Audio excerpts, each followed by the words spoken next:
Hi, and welcome to Management Communication in 4.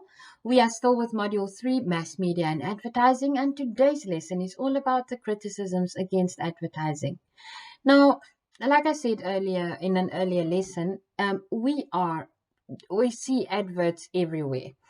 And the economists and the sociologists of this world, people who look at how society functions, they have identified certain problems with advertising. And this is just a brief overview, but also what you need to do at the end of this lesson, what you need to be able to do is you need to be able to critique or give constructive criticism against an advertisement, but you must also be able to argue the other side of the coin. So as I go along, as I explain the different criticisms against advertising, I will explain both sides of the coin. And it's up to you. This is where your critical thinking comes in, where you have to decide whether you agree or not. Okay, so the first criticism against advertising is that it creates economic waste. And right there, I have a ShopRite flyer. Now, for anyone of you who uses printing shops or internet shops to print, you will know how much it costs to print a page, especially in color, right? So imagine how much ShopRite pays to have thousands of these pamphlets printed on a weekly basis because they have weekly specials. Now you do EBM, right? So you know that in a business budgets you have your overhead costs, and under the overhead costs, advertising would be there. So what if you cut out the advertising and you didn't have to pay all that money to print all these pamphlets? Wouldn't you then be able to drop your prices on your products so that the profit margin doesn't have to be that large? You don't have to make money to spend on advertisements. It does make sense, right? But then on the other hand of the coin, how will people know what specials you have and to come to you for your specials if you don't have these pamphlets printed? Like I said, it's both sides of the coin, so you have to decide which way you want to argue. Secondly, the second criticism is that we are exposed to too many advertisements. Now, a friend of mine sent me this meme, and I went to Facebook and I checked. And believe me, you will be astounded. Go check. Just go check. Every fourth post on your news feed on Facebook is an advertisement. Go to Instagram, same thing. Every fourth post is an advertisement. So if you download series, which by the way is illegal, you will see the traditional series that we had that were played on TV. For a half an hour episode, there would usually be about 19 minutes. That's if all the advertisements are cut out. An hour episode would be around 47-48 minutes because all the advertisements are cut out. So just imagine, like for every hour you are exposed, for every 60 minutes, you are exposed to at least 12 minutes worth of advertisements. You can't open a magazine or a newspaper and you will have advertisements. So we are overexposed to adverts. But on the other hand, we need these adverts to tell us where the specials are, where the products are, where you can find the services, how much it costs. It reminds us of products that's been on the market for a longer time, and it gives us information that we really need. Advertising, number 3, stresses materialism. I came across this advert, and it's it's a disgusting advert, in my opinion. There's an old man with a beautiful young bride, and basically what this advertisement says is the only reason why she married him is because of that nice little car standing there in the background. That is a Dodge, and It's the only reason why she married him. So advertising kind of makes us believe that we don't need love. We don't need um feelings and respect for each other. We need things to be happy. You need to give your child a specific type of toy and that child will be happy. Women will only marry men who drive these cars. Children will only be proud of their parents when their parents drop them off at school with a specific car. You know, that kind of thing. So it stresses things and not feelings. Fourthly, advertising creates false needs. Now, I am a little bit of a beauty product addict. I buy a lot of products. I have a lot of nonsense. A couple of years ago, a well-known brand released a face wash and cream and things with real gold. And I was like, wow, gold on my face. I want this. So I bought it, but I didn't even finish the bottle. Right now, I'm on this vitamin C. Yeah, you know the serum I'm talking about. But you know what? For years and years before, I never used these things and I was fine.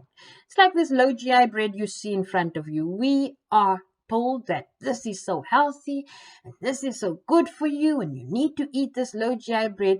Meantime, a loaf of bread like this costs like in the expensive shop, that private school shop, it costs 52 rand a loaf, and yet our mothers and our grandmothers, they didn't even sometimes buy bread from the shop. They baked their own bread with flour and whatever, and they were healthier than we will ever be.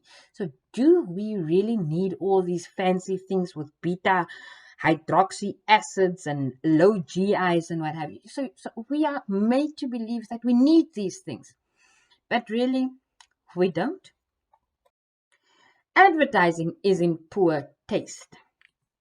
In front of you, you see an Axe body spray advertisement. That's a man made of chocolate. Now, I clearly remember the advert that was on TV a couple of years ago where that man walked down the street and he started breaking off body parts and handing it out to the women who were following him.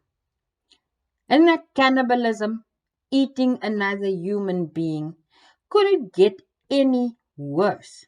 So this Axe body spray, this company, is saying it's okay to eat the next person. It's fine. Eat him. Eat. I can't think of anything more disgusting. So anyway, let's just move on. Advertising is directed at the masses. It's not individualized. So we have ShopRite again. Like I said earlier, I live in PE, and we have a weekly newspaper that comes out. So I imagine this newspaper gets delivered to all the houses around me. Now, one of the houses down the street belongs to,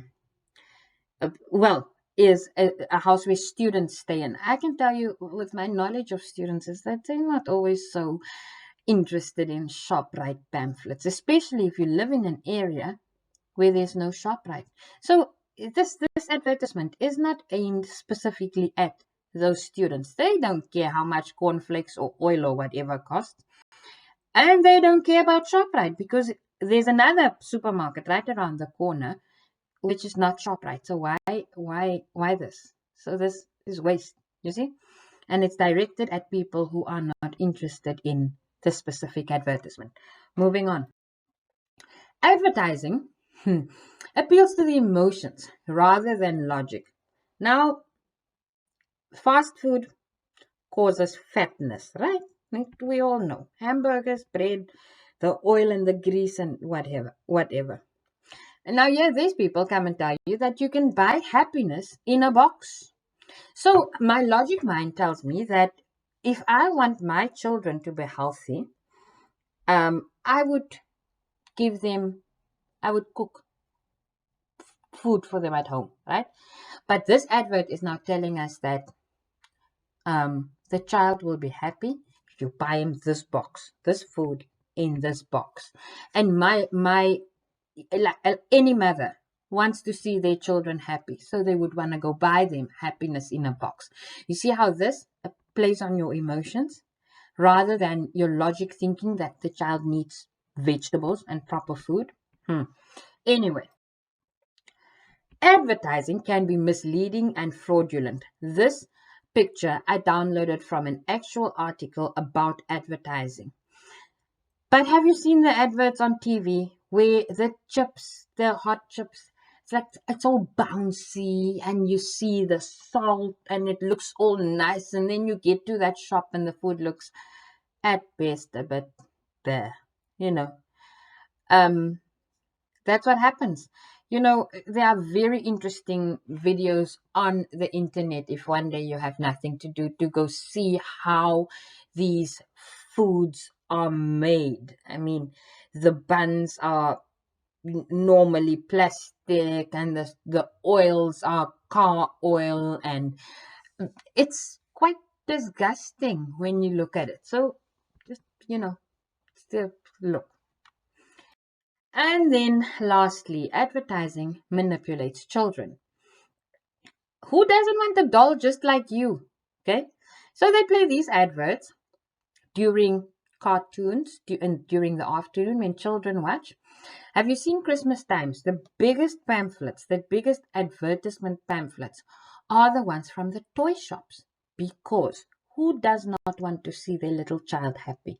So you make the child want something, and that child will, in one way or another, get the parent to buy for you.